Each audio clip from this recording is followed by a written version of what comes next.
Pengembangan dan pemanfaatan tenaga nuklir dalam berbagai bidang kehidupan manusia sudah sedemikian maju, sehingga pemanfaatannya dan pengembangannya bagi pembangunan nasional yang berkesinambungan dan berwawasan lingkungan perlu diperluas. Hal ini diperlukan dalam rangka meningkatkan kesejahteraan dan daya saing bangsa. Dan sudah ratusan bahkan ribuan aplikasi teknologi nuklir yang digunakan dalam bidang kesehatan dan pengembangan obat melalui teknik isotop radiasi. Belum lagi pada bidang industri seperti di dalam desalinasi air, pemulihan tanaman, bagi ketahanan pangan dan tentunya masih banyak lagi. Nah, penelitian kerja ini kita mulai dari tahun 82, Pak. 82 kita meradiasi benih orba, kemudian tahun 87 kita sudah bisa menghasilkan varietas muria.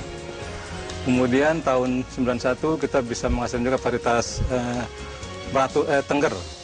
Kemudian tahun 92 kita menghasilkan meratus. Kemudian pada tahun 2004 kita menghasilkan varietas raja basa. 2008 kita menghasilkan varietas mitani. Dan terakhir tahun 2010 kita menghasilkan varietas mutiara 1. Nah, kita sebagai peneliti atau pemulia, kita ingin menghasilkan varietas-varietas unggulan yang tentunya lebih menguntungkan untuk petani. Dari sisi produksinya, dari sisi kualitasnya, dan lain-lain sebagainya.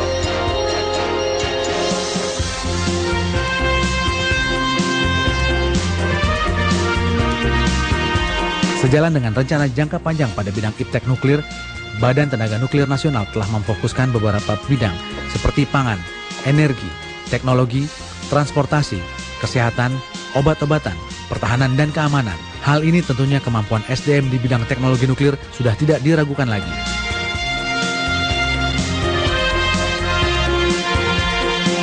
Kita sebetulnya sudah melihat banyak hasil-hasil yang kita bisa sampaikan kepada masyarakat, dan silahkan masyarakat memulai kegiatan berbasis iptek yang kita hasilkan itu.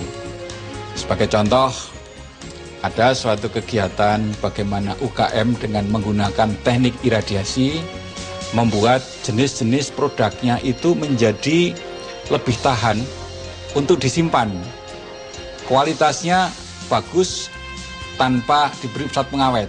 Kita juga bisa mengatakan bagaimana suatu industri memanfaatkan iptek nuklir untuk bagaimana mereka memanage lapangan geotermalnya dan sebagainya dan sebagainya.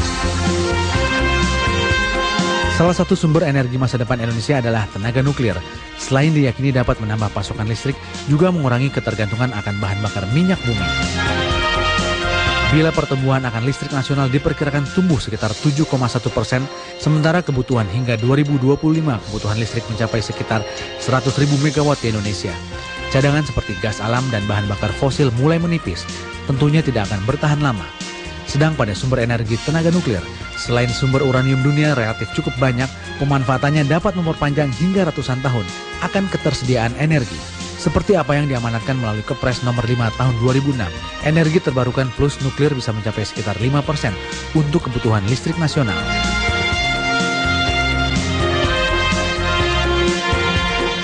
Untuk produksi radioisotop ini, Pusat Reaktor Serbaguna bekerjasama dengan pusat PT Batan Teknologi, di mana PT Batan Teknologi melakukan proses radioisotop untuk ekspor radioisotop ke beberapa negara, yaitu Malaysia, Filipina, Vietnam, China, bahkan Jepang, Bangladesh, dan beberapa negara Asia lainnya.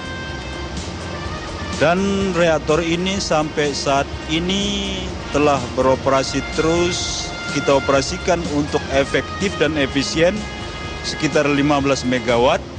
Karena daya nominal, daya 15 megawatt juga cukup untuk kepentingan percobaan dan untuk kepentingan produksi radioisotop. Dalam pemanfaatan tenaga nuklir, tidak hanya menghitung secara ekonomis, nuklir dapat bersaing dengan pembangkit listrik lainnya. Hal yang terpenting adalah perlu diperhatikan terhadap limbah padat dan cairnya, serta harus memiliki desain pengaman dan antisipasi kecelakaan yang berlapis-lapis.